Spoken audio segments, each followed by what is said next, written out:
नागौर की राजनीति में नेताओं को ये पर्ची परेशान कर देगी।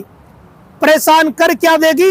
हालत यह है कि पर्ची वालों ने नेताओं को भयंकर रूप से परेशान कर रखा है। ये जो तेल की पर्ची है, इस पर्ची वालों ने ऐसा घेरा नेताओं पर डाला है कि नेताओं के बाकी सारे काम बिगड़ चुके हैं।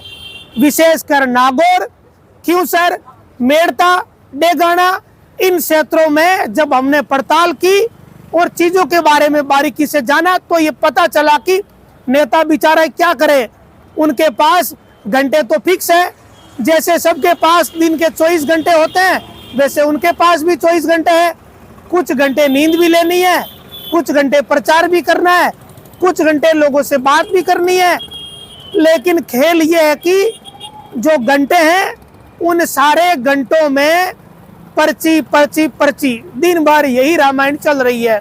नेताओं को इन गाड़ी पर्ची वालों ने ऐसा घेर के रख लिया कि नेता बाकी सारे काम भूल गए। और अगर ऐसा ही चलता रहा तो नेताओं की डपली लोग बजा ही देंगे। ये नागौर की राजनीति है, यहाँ पर्ची का खेल बड़ा निराला है। कुछ नेताओं ने इन चीज़ों पर कंट्रोल कर रखा है, कुछ नेताओं का मैनेजमेंट अच्छा है तो उन्होंने चीज़ों को संभाल रखा है। लेकिन जिनको मैनेजमेंट सौंप रखा है उनका सारा सिर इन पर्ची वालों ने ही चकरा कर रख दिया है। अब पर्ची का ये खेल क्या है? दरअसल पर्ची उन्हें दी जा रही है जो तेल भरवा रहे हैं।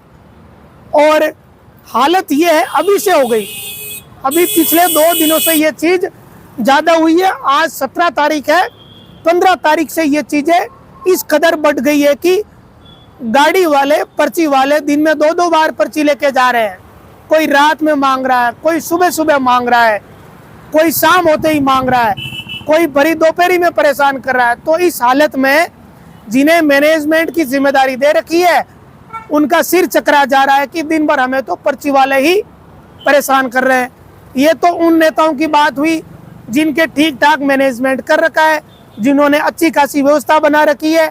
वो खुद तो परेशान नहीं हो रहे हैं, लेकिन उनके परेशान हो रहे हैं वो मैनेजमेंट संभालने वाले लोग, जिन्हें जिम्मेदारियां कई तरह की दे रखी है लेकिन वो केवल इस पर्ची वाली जिम्मेदारी को ही निभा पा रहे हैं। कारण सिंपल सा है, सबके पास काम करने के 7-8 घंटे हैं और इन 7-8 घंटों में सारा खून ये पर्ची वाले ही पी जाते हैं।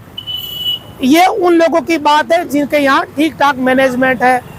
लेकिन उन नेताओं का क्या, जहाँ मैनेजमेंट भी नहीं है वहाँ स्थिति यह है कि नेता से लेकर नेता के पुत्र, नेता के भतीजे, नेता के चाचा और नेता के कार्यकर्ता, इन सब को गाड़ी वाले फोन कर रहे हैं, गांव वाले फोन कर रहे हैं, पर्ची दे दो, डीजल भरवाओ, तेल भरवाओ। यही सारा खेल नागौर, क्यूसर, मेड़ता, इन सारी जगहों पे चल रहा है।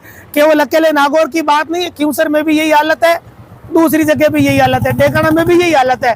कुल मिला के नेता इस पर्ची वाले खेल में इस कदर फंसे हुए हैं कि 17 तारीख निकल गई और स्थिति यह है कि कई नेता तो पूरे गांवों में नहीं जा पाए और कुछ नेता चतुर निकले जिनको समय से टिकट दे दी, उन्होंने एक एक गांव के 3-3 चक्कर लगा लिए। अब उनके तो ठीक है, जिनके पास मैनेजमेंट है वो एक गांव में 3 चक्कर भी लगा चुके हैं और उनके जो मैनेजमेंट संभाल रहे हैं सारा सिर उनको ही खपाना है। उन नेताओं को खुद को तो कोई सिर खपाना नहीं है पर्ची वालों से।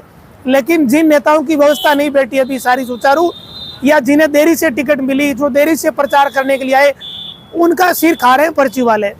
और पर्ची किसकी? डीजल।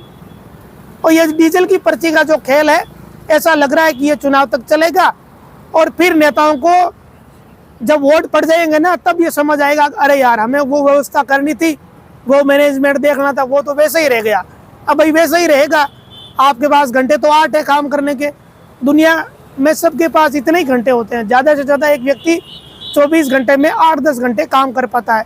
इतना ही समय होता है सुबह से लेकर शाम तक का। अगर इस दौरान तेल की पर्ची वाला ही सारा खून पी जाएंगे तो नेता बाकी चीज़ों को कैसे संभालेंगे? उन्हें दिन में प्रचार भी करना है, बीच बीच में फोन आ रहे हैं, पर्ची वाले परेशान कर रहे हैं, फिर कान में कोई कार्यकर्ता या पदाधिकारी वही पर्ची की बात कर रहा है। सारा खेल पर्ची पे ही टिका हुआ है। वोट की बात, वोट की गणित या किस तरीके से कहाँ से वोट लाने, इनके बारे में ज़्यादा चर्चा नहीं होकर पर्ची पर ही ज़्यादा जोर है। और अगर ऐसा ही जोर पर्ची पर रहा ना, तो फिर जिनके कार्यकर्ताओं ने जिन्हें पर्ची को लेकर ज़्यादा घेर रखा है ना, उनका फिर मामला खराब हो जाएगा। इसमें कोई दो राय नहीं है, क्योंकि पर्ची के अलावा और भी सारी व्यवस्थाएं होती है। गांव ढाणियों से वोट लाने पड़ते हैं। जो व्यक्ति ढाणी में बैठा है वो अपने आप वोट देने के लिए कितना आएगा ये हम सभी जानते हैं। भले ही निर्वाचन आयोग अथक प्रयास कर रहा हो कि हर व्यक्ति वोट डाले, ये प्रयास रहता ही है। अपील भी की जाती है कि हर मतदाता अपने वोट का प्रयोग करे, लेकिन ढाणी में बैठे बुजुर्ग को, महिलाओं को, जो किसान वर्ग है, जो SC/ST के वोटर है, उन्हें बूथ तक पहुंचाना अपने आप में एक बड़ी चुनौती रहती है। और अगर पर्ची पे ही सब कुछ चलता रहा ना, तो फिर वोट होना एक अलग बात है, वोट को बूथ तक ले जाना एक अलग बात है। इसमें वही बाजी मारेगा जिसका मैनेजमेंट अच्छा होगा। अब देखने वाली बात यह रहेगी कि कौन कौन से नेता इन चीज़ों को सुधार लेते हैं और कौन से नेताओं का डर्रा ऐसा ही चलता है। ये तो 2-5 दिनों में पता चल जाएगा। अगर यही चलता रहा तो फिर उनके 25 तारीख तक ऐसा ही चलता रहेगा। ये केवल एक नागौर सीट की बात नहीं है, नागौर और आसपास की जो सभी सीटें, चाहे खिंवसर की बात कर लो, डेगणा की बात कर लो, मेड़ता की बात कर लो, जाइल की बात कर लो, सभी जगह ऐसा ही डर्रा चल रहा है। कुल मिला के दिन भर जिन नेताओं ने, प्रत्याशियों ने अपने कार्यालय खोल रखे हैं, वहाँ दिन भर गाड़ियों वाले आ रहे हैं, पर्ची मांग रहे हैं और सब कुछ पर्ची पर झोंक दिया गया है। और यही खेल नागौर में भी चल रहा। और कोई अगर बात मिलेगी या किसी तरह की नई चीज़ मिलेगी तो हम आपके साथ ज़रूर साझा करेंगे।